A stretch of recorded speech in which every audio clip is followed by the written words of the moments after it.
Today on the channel, I'm going to show you how to play the song Metal Health by Quiet Riot.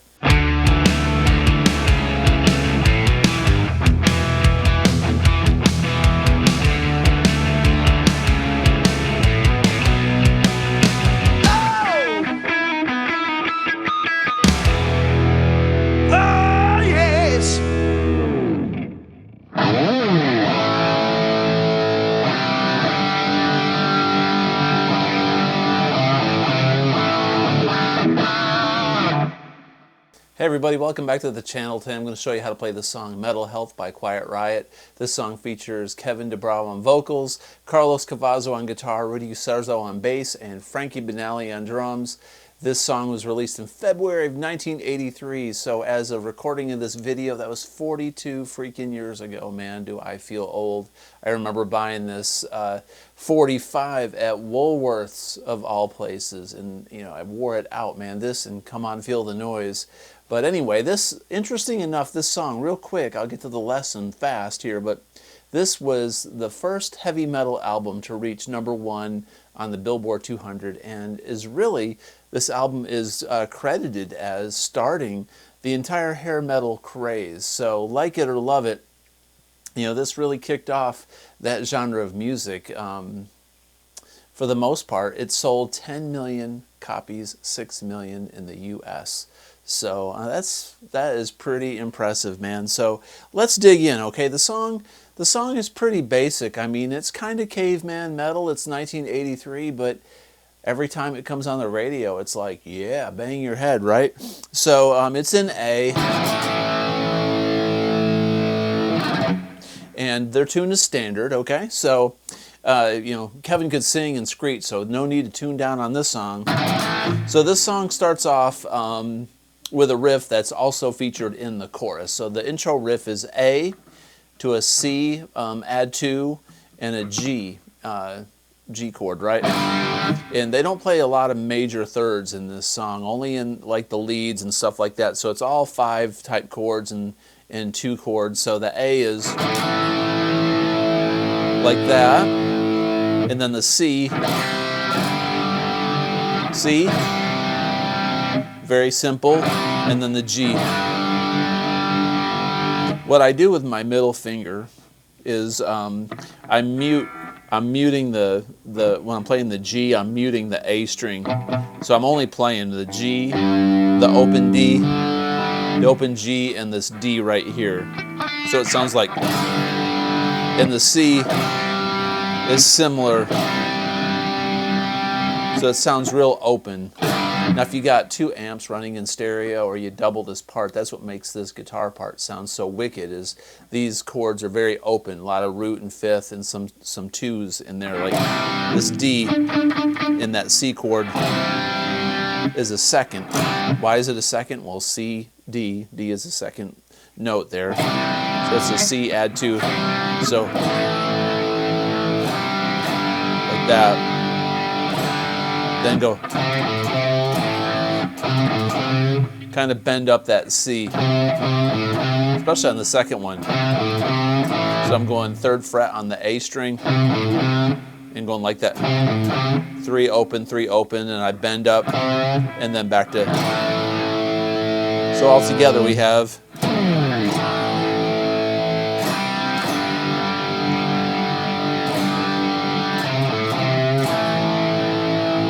And then we go with what that is a G and then a D. A G5, it's like going, you could do it there, but the typical metal way to do it is like that. So all together.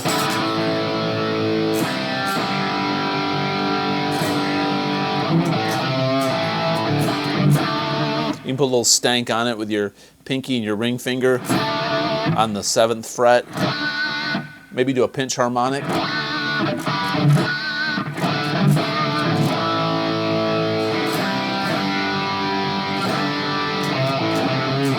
Now every time in the chorus, they don't go. A lot of times it's, you know, in the introduction they'll do it. At the end of the guitar solo, they do it, and it's great when you time it with your drummer and bass player when you do it at the right moments, because it adds that punch.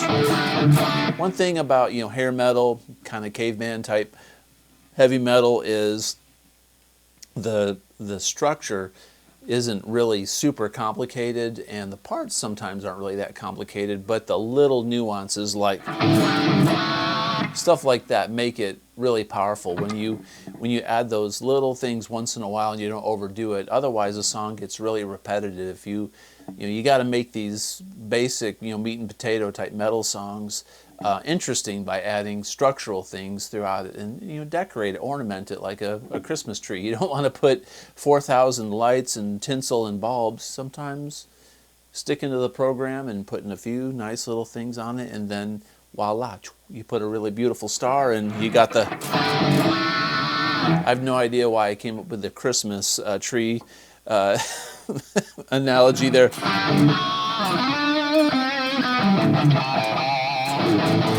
So there's your intro. That's going to be your chorus throughout the song, okay? Now during the verse, like most metal guys, we're balls out, you know, distortion. So I'm going to roll back on my volume. I'm going to get this tone. All right? That's how we did it in the old days. A good modeler and good gain pedals will allow you to roll back and get this, still get the nice tone of the amplifier and the warmth and the depth. That's one reason I like tube amps so much, even though I'm playing through a fractal right now. But in my opinion, it does the best job for modeling, for this type of music anyway. So the verse, we're going to roll back, and we're going to take this A shape. What I do is I take my ring finger and my middle finger, and I make this A sus2. Always reminds me of Foolin'.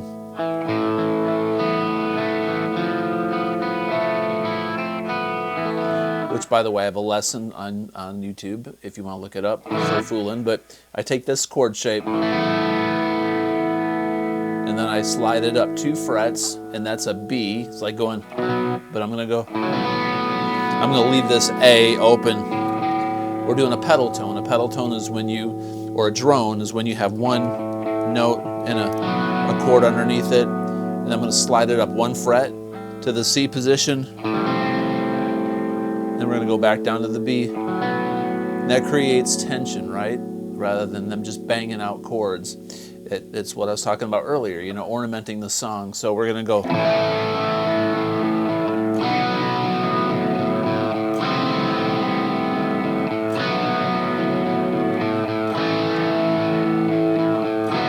The song kind of builds, and then when you hear when it kicks in,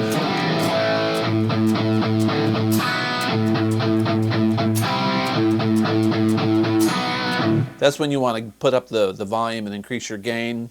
And we're not going to do these big airy chords at that point. We're going to chug on this A, and we're going to stick it. You're going to punch.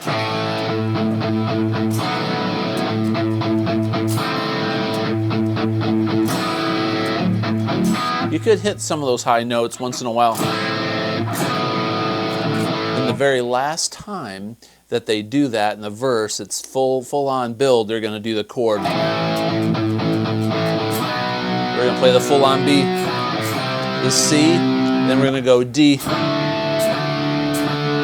which is the 4 chord of the 1, which is A, all right? We're going to build up on the D, then go back to the chorus.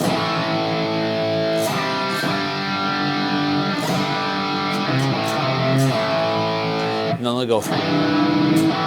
It's like you really got me. If you don't know that riff, you got to know. You got to know. Bending that G up to an A. It's kind of like the Jimmy Page lick.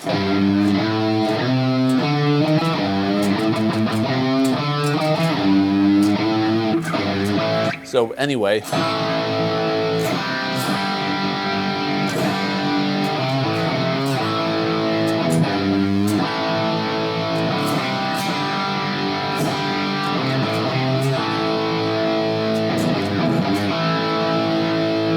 then it rides back down again. And there's this cool lick. There's this really cool lick that Carlos does. It goes like this.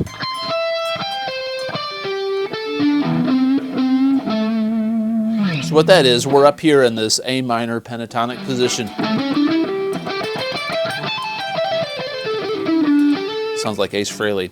So we're going to be up here on the 20th fret on the high E, and then play the B string on the 17th. We're going to up pick and then down pick. And then we're going to go B string on the 20th and then 17th on the G. It's up pick, down pick, up pick, down pick. Then we're going to go 19 on the G, 17 on the D, 19 on the D, 17 on the A string, and then we're going to go 20, 20, and then 17. You could also go, which is 15 and 12 on the A string. So we're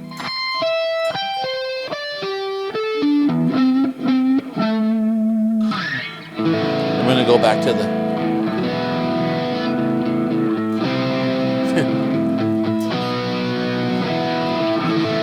same thing as before, you know, then we're going to build back up.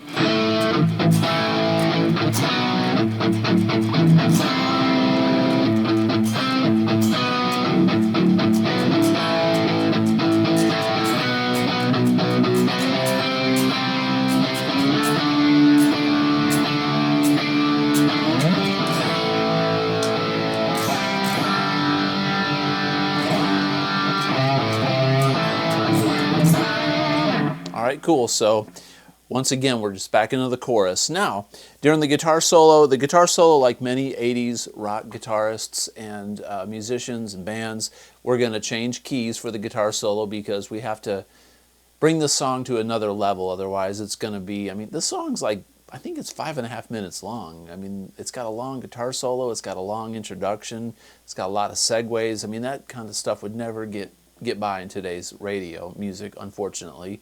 But that's what makes these songs cool. So we're gonna modulate. So during the guitar solo, they play a B. So after the chorus, again they're gonna go into it's like a hard shift. They're gonna go to a B. I've got it tablature down here, but you can play B up here. But I'm gonna go. They're just chugging on this B, and then they're going to go up to a D. They change key again, and then they go to an E, and the finale is on this E, which is the 5 of the 1. So they build up on this 5 chord, this huge, you know, finale on the solo. Then they go back to when Kevin screamed. They repeat that little thing again. All right, so during the guitar solo, first part's over a B, so you got to tell your bass player, dude, don't play the chorus. You got to play the right notes. So it's a B, then I think it's a couple bars on the D, and then a couple more on the E. You have to listen to the structure of the song to get it just right. So now I'm going to show you the signature licks that are in this guitar solo that you got to know to make it correct. But I didn't go through and figure out the entire solo because, I mean, quite honestly, I mean, this isn't one of those solos that you have to play note for note. You just kind of have to, you kind of got to wank around on it a little bit, right? So what I mean by that is in the B minor position, it's pretty much in the first two, the B and the D on this solo, the guy's playing really, you know, Carlos is just playing pentatonic stuff.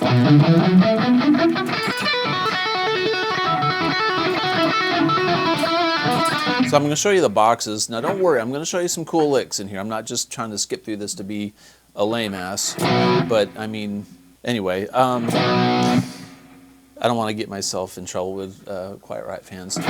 So the B, we're going to be in this pentatonic shape. He starts off actually doing this unison bend on an A, which is kind of an interesting note to start with. but then he's going to be playing this pentatonic shape, and as long as you stick with this shape on this B, you'll be fine.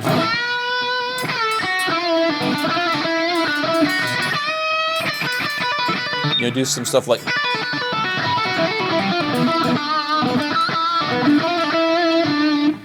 They're only on that B for a brief moment, so you really don't have time to make a statement. You just got to put in some cool notes.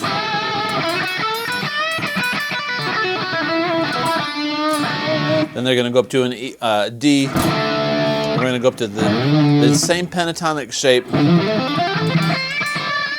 and do something similar. And he actually does this tapping thing where he goes. So what I'm doing there, I'll show you this. I didn't tab this out, but what if you take the top string of the pentatonic scale, which is the 10 and the 13, when we're in D minor pentatonic, which is, if you take this and then you just go like right at the minor scale, and you tap. Sounds like he does it with his pick edge, like this, and then bring the pick up to the 15th, and then up to the 17th. It's I think he was kind of channeling Randy Rhoads a little bit, and Eddie, you know. Plus, he had to do something different than in the B minor, because in the B minor, we're like, that kind of thing. Then he goes,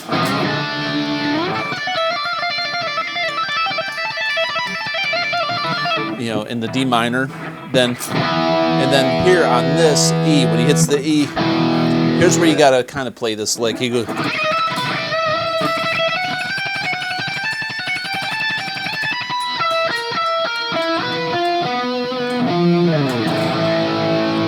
So on E, we're going to do a unison bend, then tremolo pick. A tremolo pick is when you go like this. I angle my pick kind of diagonally, and I'm playing right on the very edge and the tip of the pick. Like just a very little bit of the pick is hitting the string. So we right up like that. We repeat the 14, 15, 17. Then we're going to go 15, 17, 19. Then he goes. So after we do that tremolo picking thing, this thing at the very top is 19, 17, 15 on the high E, the B, and the G. I'm going to go up pick, and then down pick.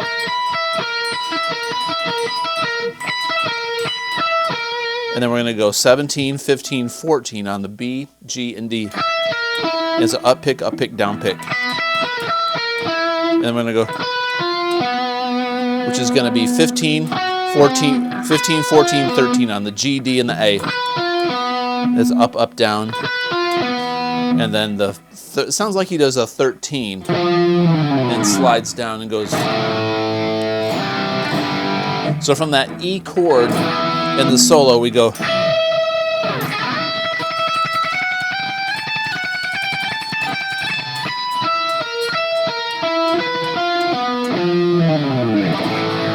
One more time, slowly.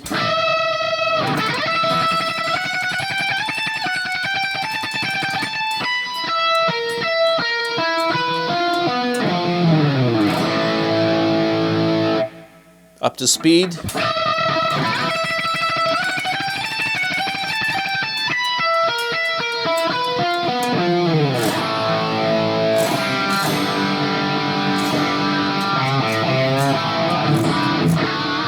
Okay, and now at the end of that guitar solo, they do a really cool little breakdown where it's just bass and the bass playing and the drums, right? And then Kevin and Carlos do this call and response thing where he goes, bang your head, and you go like that. So we're on the 10th fret on the B, and we're going to go down to the 8th. 10, 10, 8, 10. 8, and then slide 10 up to 13. You could bend it up, I guess. And we're going to go 10, 13, 10, 13, 10, 13, 13, 10. And on that 13, bend it up.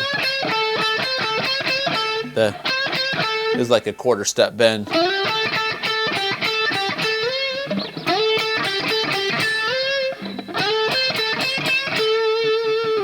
Okay. One thing I want to show you also is that I forgot at the end of the solo when he goes, after he goes,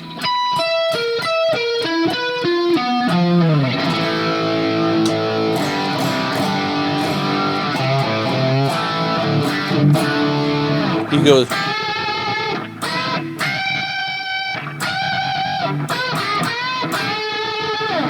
that's right before the breakdown, before the bass and the drums. So you got to get that lick in there because that's like, that's so important.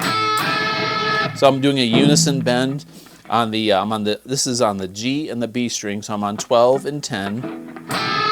I'm bending the G string up a whole step and then go up to the 15 and 13. And then we're going to be on the B and the E string up here on the 18th and the 15th. And then do that twice and go. It's kind of tough when you got to go doing a unison bend, go down, back up, down again. So it's if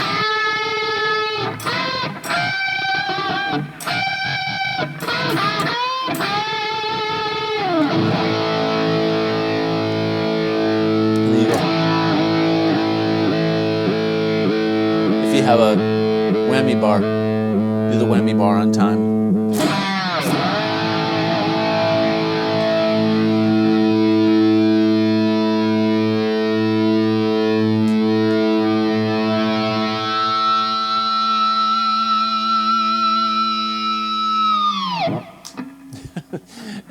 Anyway, there's Mental Health by Quiet Riot. I hope you enjoyed the lesson. This brought back some memories, or hopefully creates maybe some new memories for you. If you like this kind of content, please consider subscribing, comment below, and as always, have a great day. Peace out.